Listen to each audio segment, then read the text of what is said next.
2019's Ken spotted at a car shop to have his car customized.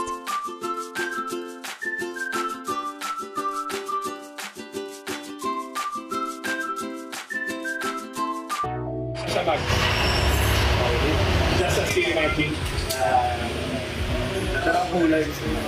Magaling para pagka brush finish na.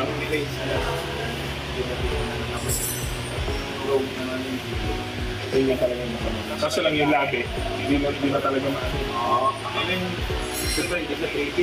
Pero impact-wise pare. Yun yung sama. So, si Boss Ken, ang good siya na, naka-suspension loading na. Lights natin. Pati lights. Saka yung Atmos X, custom tayo na forged build na polished liquid brushed aluminum case.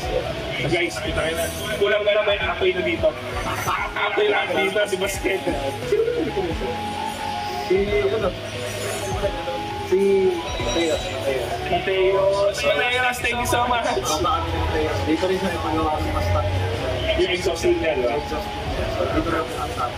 Sigla sa akin yung ginawa, di ba? Tapos guys, sa parte. Boss Mateos, thank you so much. I miss you. Kailangan na dalaw.